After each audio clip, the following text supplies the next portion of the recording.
Hello मेरे प्यारे learners, मेरा नाम है अमन सिंह और आज के इस वीडियो में हम ये प्रोजेक्टाइल मोशन वाले कॉन्सेप्ट को और आगे डेप्थ में समझेंगे। और इस वीडियो में हम time of ascend, time of descend और टाइम ऑफ फ्लाइट को कवर करेंगे। इसके पहले भी मैंने एक वीडियो बनाई थी जिसमें हमने चीज़ों को देखा था कि यहाँ पर वेलोसिटी कम क्यों आती है, वो वाली चीज़ को हमने डिराइव किया था। वहाँ पर मैंने एक आपसे वैल्यू भी फाइनली कमेंट करने बोला था। अगर आपने वो वीडियो देखी नहीं है तो प्लीज़ जाकर देखिए, काफ़ी मज़ा आएगा आपको चीज़ों को पढ़ने में और आपका प्रोजेक्टाइल मोशन का जो स्टार्टिंग कॉन्सेप्ट है वो भी अच्छे से क्लियर हो जाएगा। तो फिलहाल हम आगे बढ़ते हैं इस वीडियो में, ठीक है। चलिए शुरू करते हैं। पहले बात करते हैं टाइम ऑफ असेंड क्या होता है। देखिए, टाइम ऑफ असेंड जिसको मैं TA से डिनोट करता हूँ वो होता है time taken to reach the highest point from the point of projection.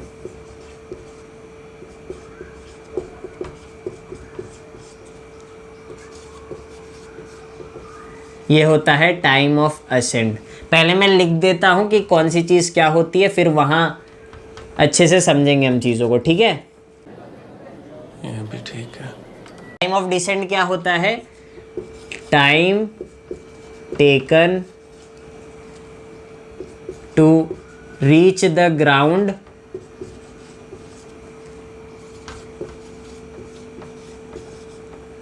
From the highest point.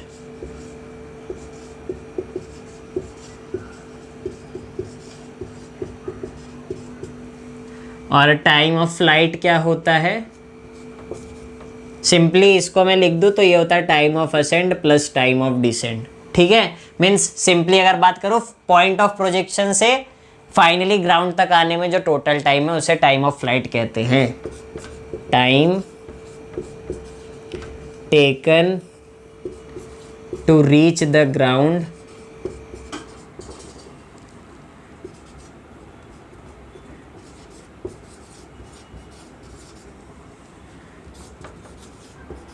from the point of projection।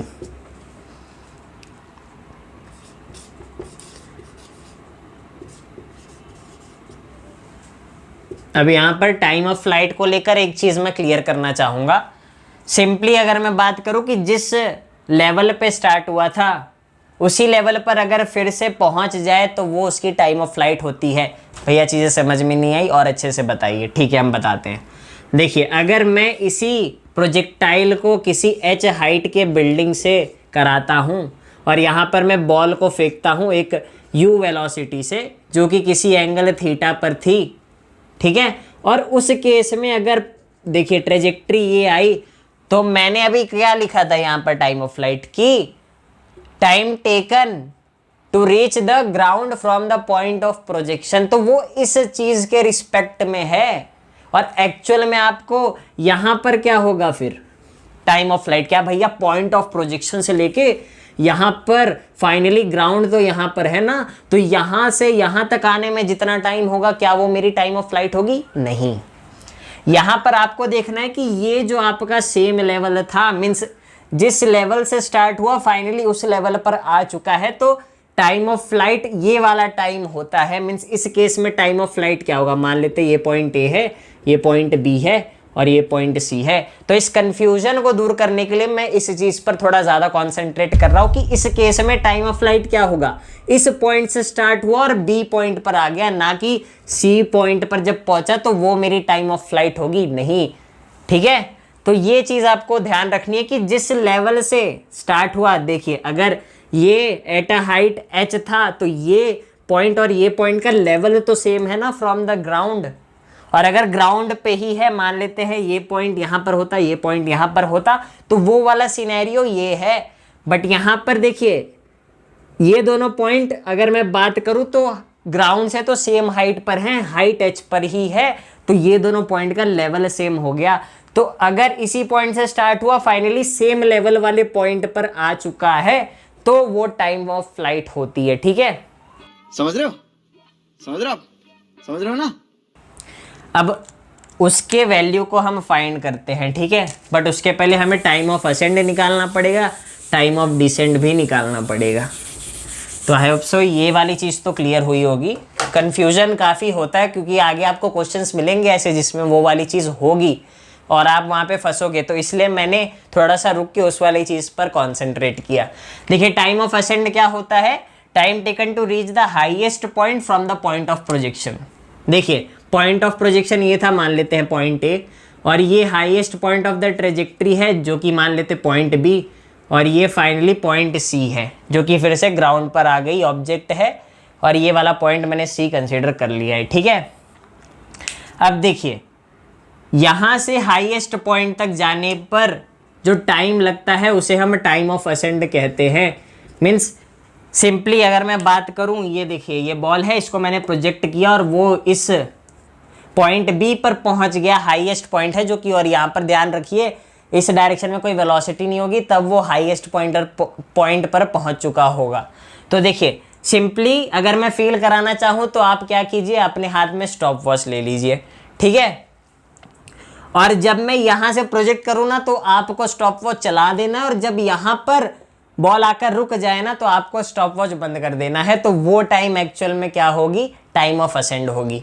और टाइम ऑफ डिसेंड क्या होगी, जब वो हाईएस्ट पॉइंट से इस पॉइंट पर आ जाए। मीन्स अब जब यहाँ पर है और अब मैं आपको बोल दूं कि आप स्टॉप वॉच चला दीजिए, तो आप यहाँ से स्टॉप वॉच चलाएंगे और जब वो पॉइंट सी पर आएगा तो आप स्टॉप वॉच बंद कर देंगे, ठीक है। तो वो टाइम ऑफ डिसेंड होगा। और टाइम ऑफ फ्लाइट क्या होगा, देखिए टाइम ऑफ फ्लाइट क्या होगा, ये टोटल टाइम। मीन्स यहाँ से मैंने प्रोजेक्ट किया और आपने स्टॉप वॉच चालू कर दिया, और ये जो है फाइनली जब पॉइंट सी पर आ जाएगा तब आप स्टॉप वॉच को बंद करोगे। तो जो टाइम आप नोटिस करोगे वो आपकी टाइम ऑफ फ्लाइट होगी। तो आई होप सो फील आ गया कि ये तीनों चीज़ एक्चुअल में होते क्या है, किस चीज़ को इंडिकेट कर रहे होते, कि कौन से पोजीशन में एक्चुअल में उस ट्रेजेक्ट्री में मेरा बॉडी उस टाइम पर है, ठीक है।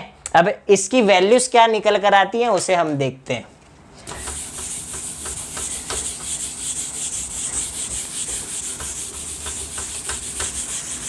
और वैल्यूज निकालने के लिए सिंपली हम जो है क्या यूज करेंगे, मुझे नहीं पता है, मुझसे मत पूछो ना, इक्वेशन ऑफ मोशन। ओके ठीक है, तो देखिए पहले मैं टाइम ऑफ असेंड की बात करता हूँ। टाइम ऑफ असेंड मतलब जो मोशन है वो ए से बी के बीच में कंसीडर करूंगा मैं, ठीक है। और एक इंपॉर्टेंट पॉइंट आप पहले ये देख लीजिए कि जो टाइम ऑफ असेंड होता है ना वो बराबर होता है टाइम ऑफ डिसेंड के। मीन्स जितना टाइम बॉडी यहाँ से यहाँ जाने में लगेगा उतना ही टाइम वो ऊपर से यहाँ नीचे आने में भी लेगा, ठीक है। तो हम टाइम ऑफ असेंड निकाल देंगे, और मैंने आपको स्टार्टिंग में ही बताया कि टाइम ऑफ फ्लाइट क्या होता है, time of ascend plus time of descend. तो टाइम ऑफ असेंड निकाल दो, वो वैल्यू बराबर होती है मेरे टाइम ऑफ डिसेंड के। तो 2 टाइम्स टाइम ऑफ असेंड क्या हो जाएगा, टाइम ऑफ फ्लाइट हो जाएगी, ठीक है। तो ए से बी लगाते हैं और टाइम ऑफ असेंड निकालते हैं। तो देखिए मैं कौन सा इक्वेशन लगाऊंगा, v y is equals to u y plus a y T.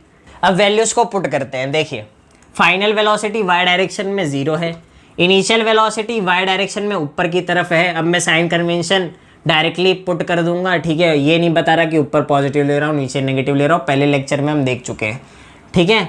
तो यू वाई क्या है, यू साइन थीटा। और देखिए एक्सेलरेशन इन वाई डायरेक्शन क्या है, नीचे की तरफ जी हर पॉइंट पर लग रहा है तो माइनस जी लिखूंगा। और टाइम ऑफ असेंड टी क्या हो गया, टी बराबर टाइम ऑफ असेंड हो चुका है जब वो उस बी पॉइंट पर पहुंच चुका है, तो टाइम को टी ए लिख दिया मैंने। तो यहाँ से टी ए क्या आ जाएगा, देखिए पहले शिफ्ट करता हूँ, जी टी ए बराबर यू साइन थीटा। तो यहाँ से मेरे पास टी ए की वैल्यू निकल कर आ जाएगी, क्या होगी, u sine theta divided by g. तो ये मेरी टाइम ऑफ असेंड आ गई, ठीक है। अब इसको यहाँ पुट कर दूंगा तो मेरे पास टाइम ऑफ फ्लाइट की वैल्यू आ जाएगी, क्या होगी, 2u sine theta by g. तो ये मेरी टाइम ऑफ फ्लाइट हो गई, ठीक है। तो आई होप सो आप समझ चुके होंगे टाइम ऑफ असेंड क्या होता है, टाइम ऑफ डिसेंड क्या होता है, उनकी वैल्यूज क्या होती हैं, ठीक है। आई होप सो ये सारी चीज़ें क्लियर हो चुकी होंगी। अब अगले लेक्चर में हम जो है मैक्सिमम हाइट और रेंज की बात करेंगे, जहाँ पर टाइम ऑफ असेंड का भी यूज़ होता है, टाइम ऑफ फ्लाइट का भी डायरेक्टली यूज़ होता है। तो इसका डेरिवेशन मैंने जो है आपको करा दिया है, मीन्स वैल्यू क्या आती है एक्चुअल में उसका डेरिवेशन करा दिया है। तो आई होप सो इन चीज़ों को आप पढ़ कर आएंगे और अब आई होप सो चीज़ें आपको समझ में आ चुकी होगी। तो मिलते हैं अगले लेक्चर में, तब तक के लिए अगर आपको चीज़ें अच्छी लगी, अच्छी फील आई कॉन्सेप्ट की, तो इस वीडियो को लाइक और शेयर ज़रूर करें अपने फ्रेंड्स के साथ।